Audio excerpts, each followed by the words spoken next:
Good morning, everyone. Welcome to the webinar, Decarbonizing the Global Energy Trade. My name is Mike Holman. I'm a VP on the research team here at Lux, and we're moderating the session today. Our speaker is Tim Grayjack. Before we get to Tim's presentation, just a little bit of housekeeping.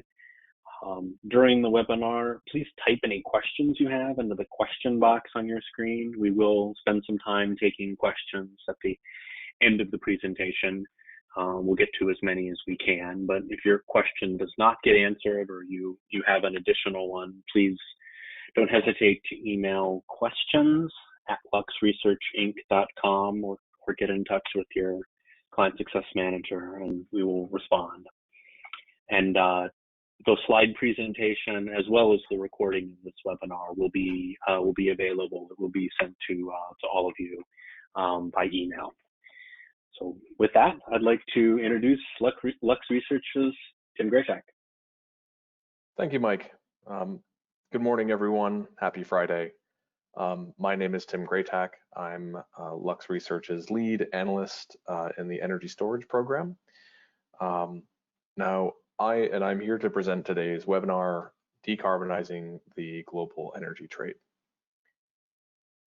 Many of you online today may know me from my research on long duration storage or lithium-ion batteries.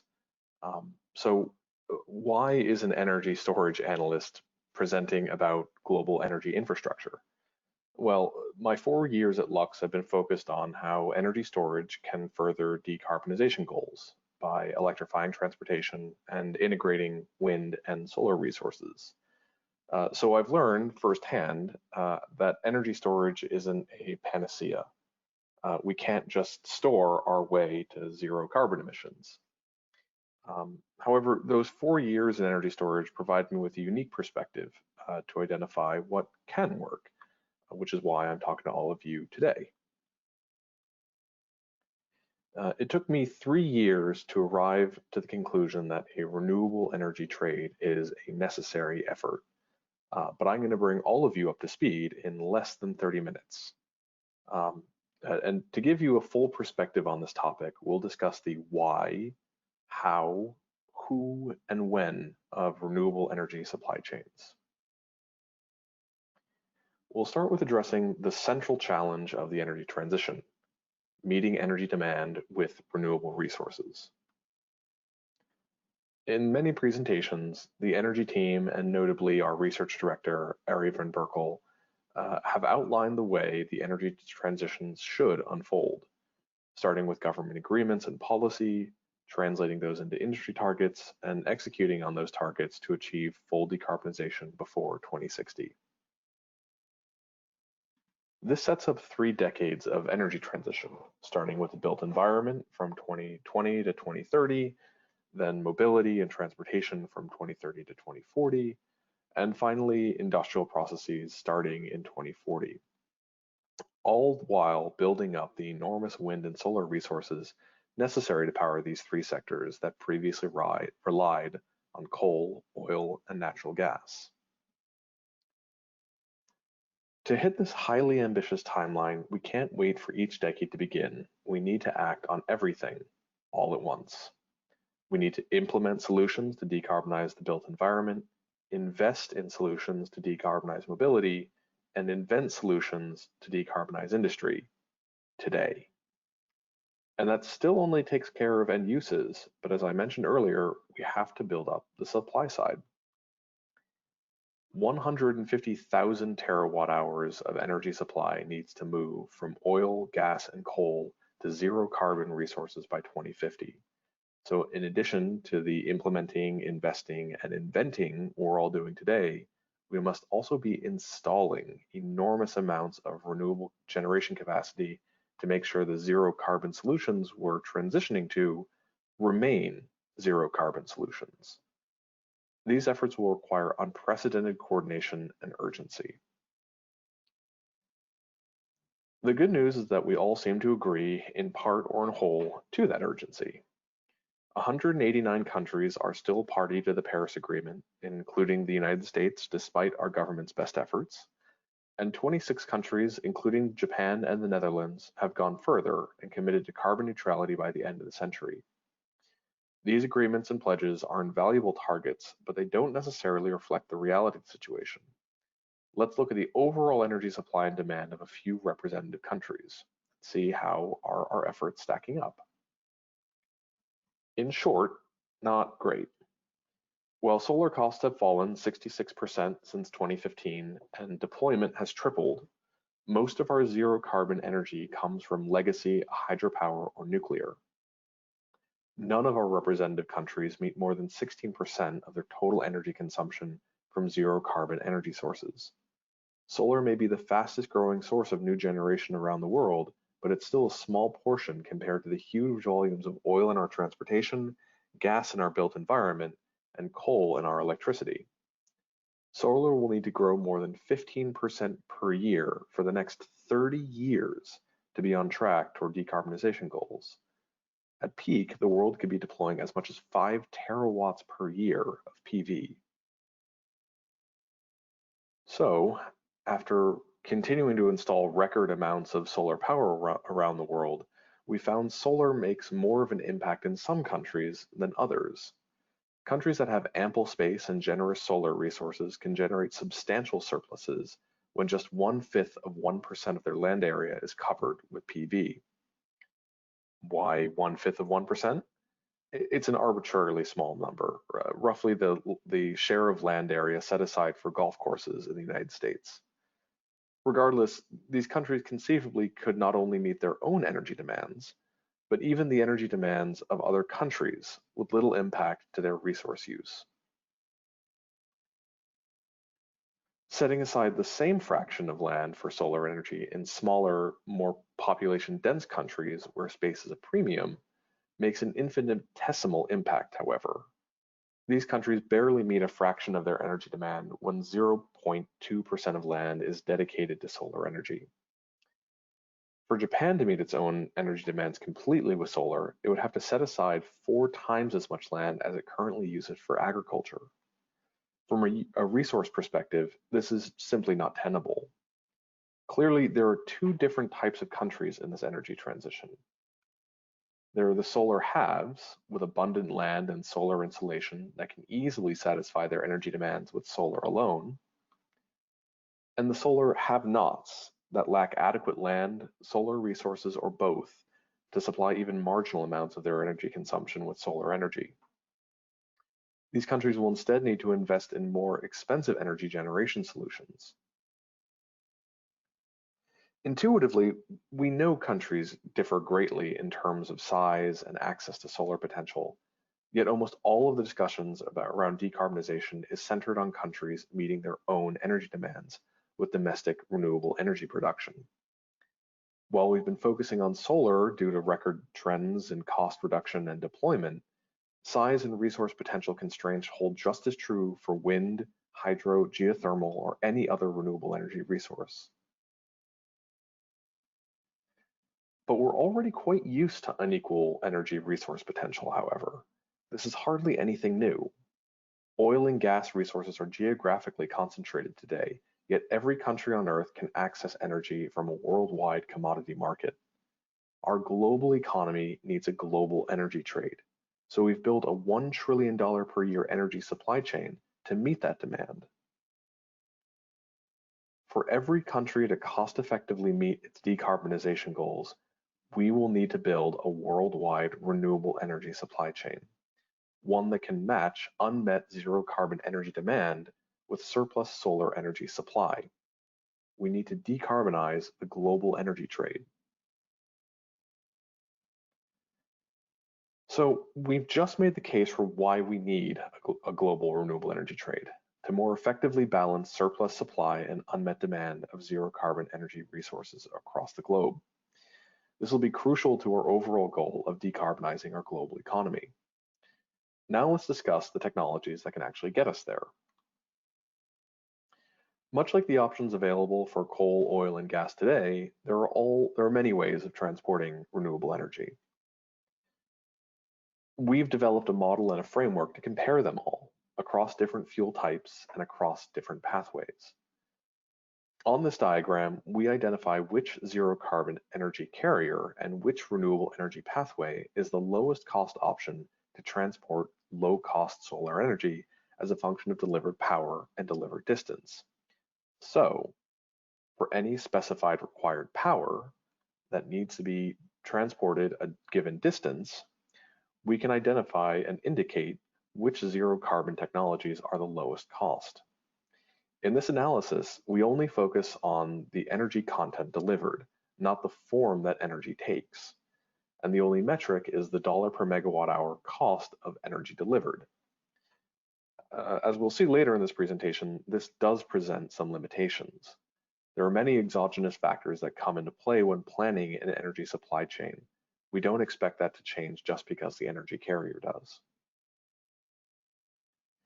Now, looking at land-based energy carriers, we find that electrical power lines are the least cost option for a very broad swath of our zero carbon energy carrier framework. High voltage AC transmission dominates shorter distances, while the more efficient but more capital intensive high voltage DC transmission is actually lower cost at longer distances.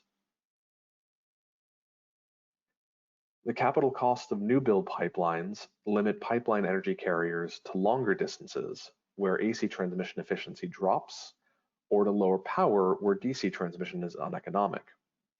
Our framework identifies liquid organic hydrogen carriers and ammonia as solutions here for pipelines, but given the corner that they're backed into in our framework, are unlikely to play any more than a niche role when considering new build pipelines. At even lower power or longer distances, it just makes more sense to accept higher local solar generation costs than to try and import renewable energy. Liquid organic hydrogen carriers, or ammonia, could still play an important role in building a renewable energy supply chain.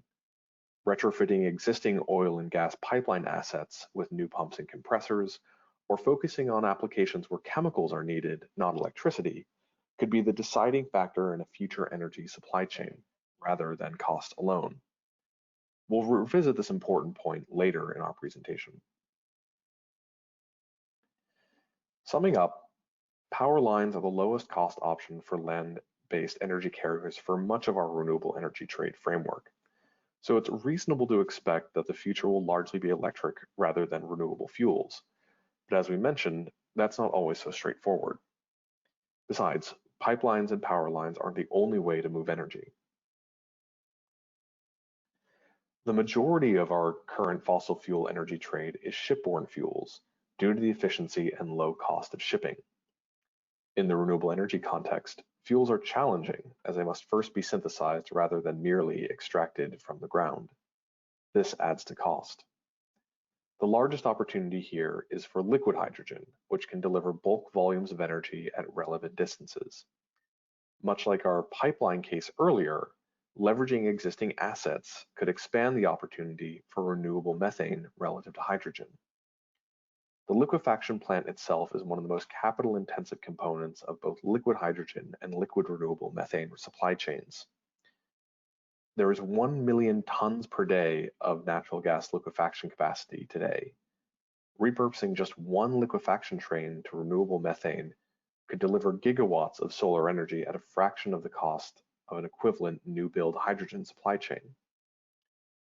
These considerations are quite important. Liquid hydrogen and liquid renewable methane aren't the only options, however. At shorter distances, energy carriers, which cycle back through the supply chain, are lower cost than fuels. Liquid organic hydrogen carriers, or shorthand LOHCs, use a less capital-intensive reversible hydrogenation process to deliver hydrogen cost-effectively at intermediate distances, rather than the more costly liquefaction. A tanker ship delivering vanadium electrolyte to an on-land flow battery reactor can deliver electricity, though is limited to shorter ranges. Transporting renewable energy carriers via ships presents a much larger opportunity for hydrogen, which is often seen as a more relevant energy carrier to decarbonizing more challenging sectors like heavy transportation and industrial processes. We'll find these considerations play a vital role when we start to look at specific projects shortly. So, we've developed a framework that allows us to evaluate the cost of a wide variety of renewable energy carriers to build a decarbonized energy trade.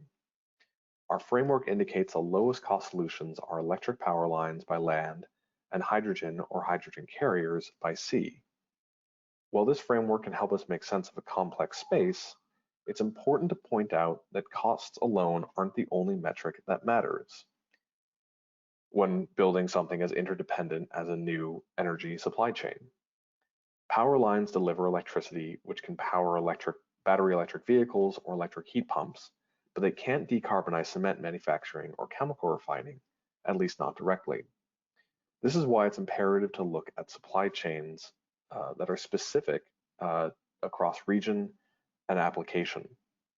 In the next section, we'll do just that. There are many ways to supply zero carbon energy and meet our collective decarbonization goals. We discussed our framework for identifying those lowest cost energy carriers, being careful to note that cost is not the only metric that matters. Let's go back to our earlier country level energy balances from before and highlight regions and companies that are implementing these renewable energy supply chains today. So power lines may be cheap, but they're tricky. Let's consider another example. Australia has emerged a significant energy exporter for natural gas with sea access to key Asian markets. And with 16 gigawatts of solar already installed, growing 33% per year, could be a significant solar exporter as well. Clearly a solar energy have. Singapore, on the other hand, imports 97% of its total energy consumption and is the second most population-dense country in the world, leaving little room for large solar installations despite its equatorial location. It's a natural energy importer and very much a solar energy have-not. With a 3,000-kilometer journey separating Singapore from Western Australia, our framework indicates liquid organic hydrogen carriers as the lowest cost renewable energy pathway for importing 1% of Singapore's total energy consumption.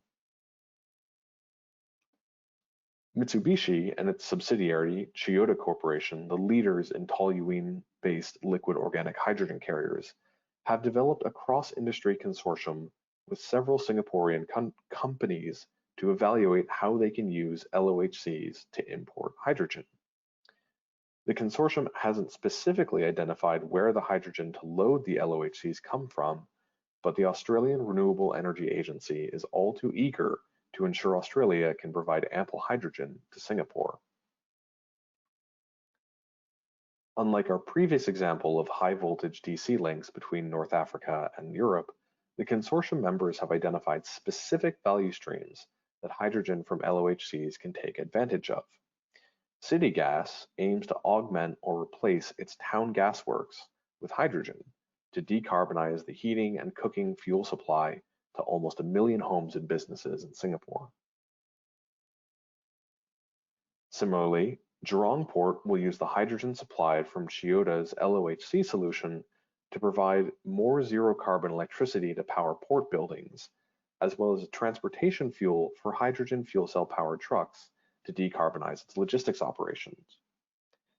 Identifying these clear end uses where renewable energy trade can add value goes a long way in translating a notional low-cost option identified in our framework to an actionable strategy for decarbonization. So, we've been able to use our country-level energy balances and energy carrier frameworks to identify lowest cost zero carbon energy supply chain options and leaned on existing projects to support our findings. We know how to build a renewable energy trade. Let's now find out when we need to start. Electricity infrastructure means decarbonizing chemicals and fuels will take longer. Steam methane reforming with carbon capture and storage is the least cost option for Singapore until 2040 and Japan until 2050. The problem is neither Japan nor Singapore have suitable sites for geologic storage of carbon dioxide, and so zero carbon energy import plans will need to be put into place regardless.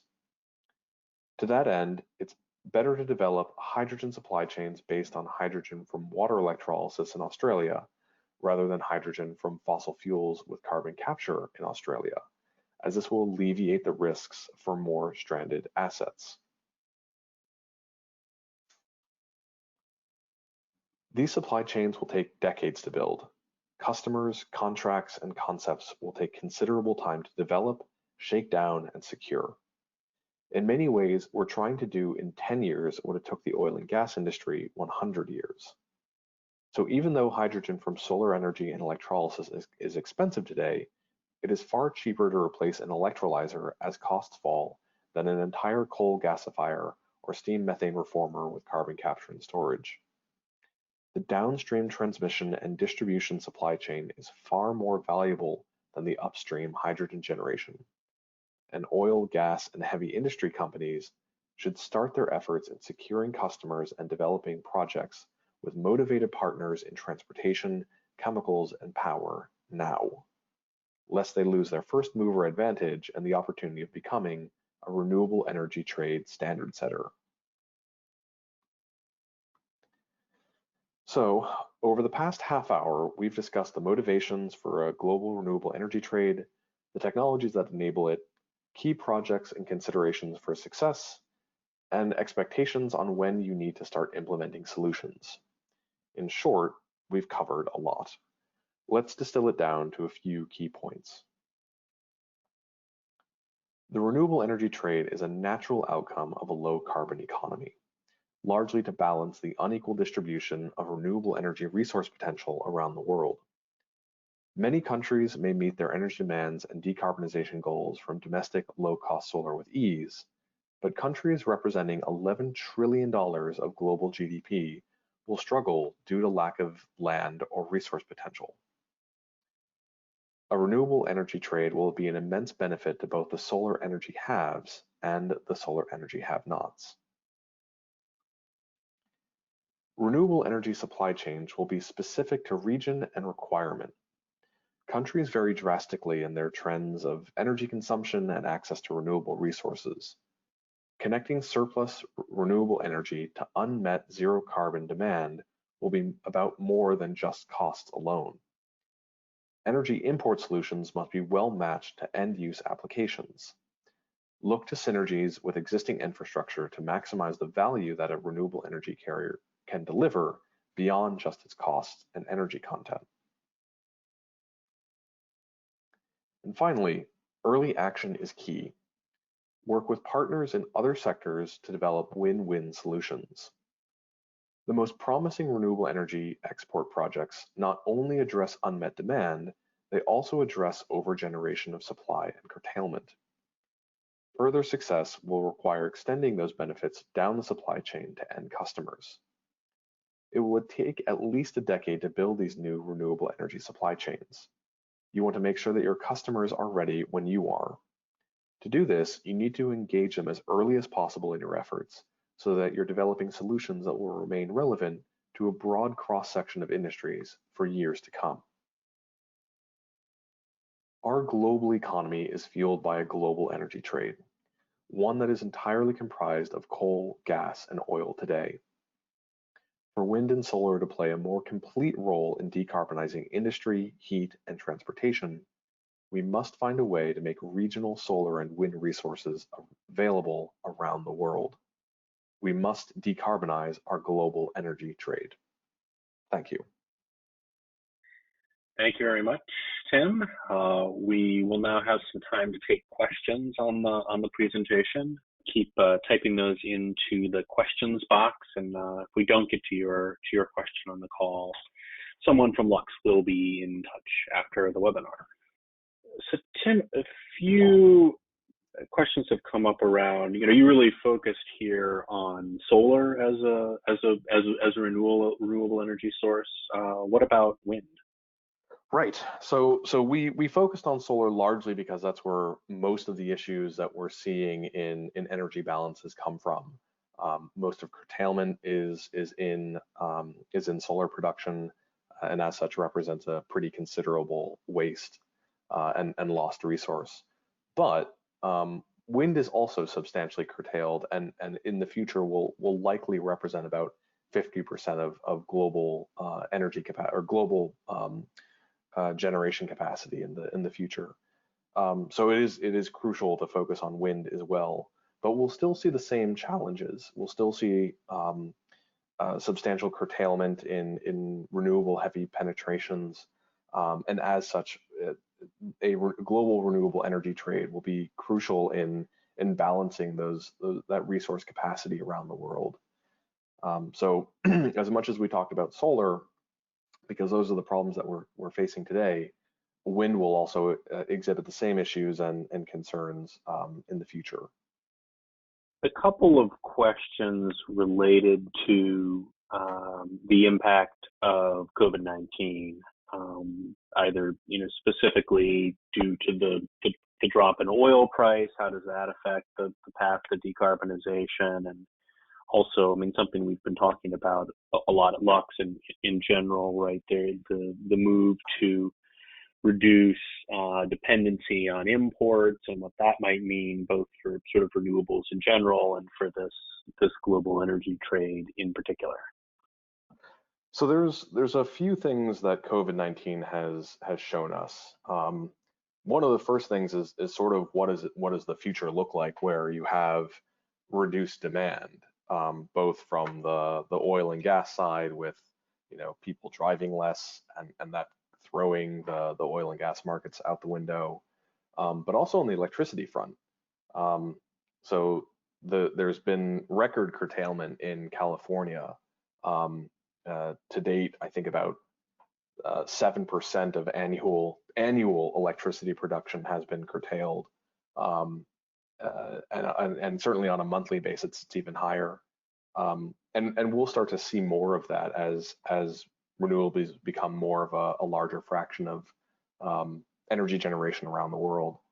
So that's kind of what COVID-19 has shown us, at least in terms of like supply and demand balances, and that's one of the other major reasons why we need to connect kind of the very micro level electricity markets, which have their own internal supply and demand problems, with the more macro level global markets, where you're having issues of continued supply despite slowdowns elsewhere, and effectively a pretty monolithic supply chain.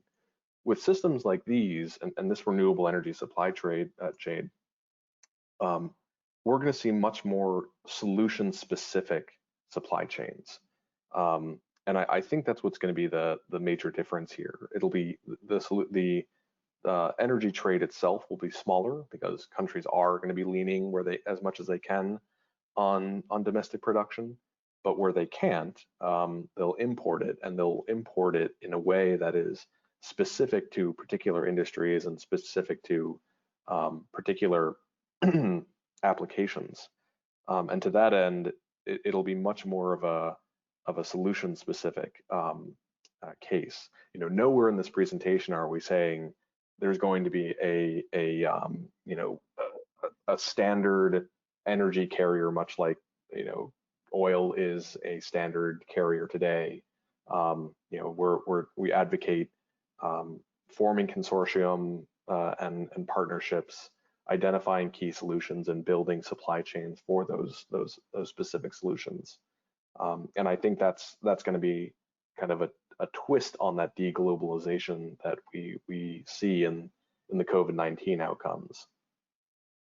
Yeah, and then just maybe in having time for one last question here, looking at that oil and gas perspective, right? There's billions of dollars that are invested in that infrastructure for, producing and obviously transporting that common carrier of crude oil, as well as gas today. What happens as we move to this more decarbonized global energy trade? What happens to that investment? Do these become, as some people have argued, basically stranded assets?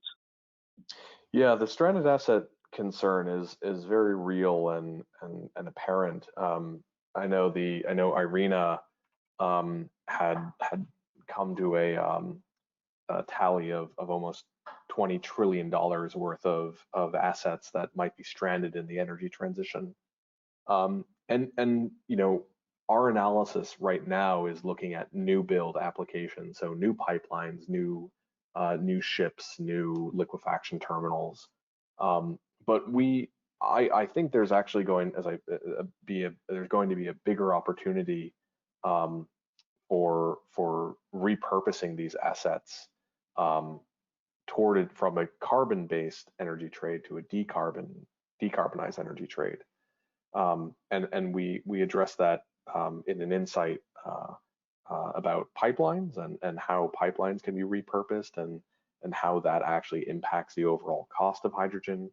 But I have a feeling we'll probably see a similar impact on liquid natural gas liquefiers for synthetic methane and bringing the costs down there, and opening up the solution space for synthetic methane. I think you can be very creative, if you look through your balance sheet and identifying, assets to bring about an improved energy trade.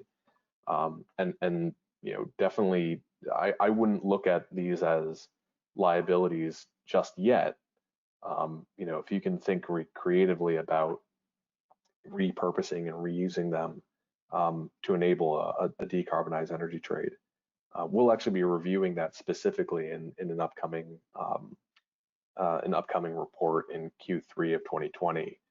But until then, definitely happy to have a conversation about which assets are going to be most interesting to keep hold of. Great. Well, thanks very much, Tim. And that'll conclude the time we have for the webinar today. As I said, we will be sending out the slide presentation and the recording to all the attendees over email, and we'll follow up on any questions that we didn't get a chance to address during the session here. When you leave the webinar, you will be prompted to fill out a survey about the presentation. We really appreciate and really do look at and try to take action on any feedback you have to help improve future webinars. So thank you all for joining us, and have a great day.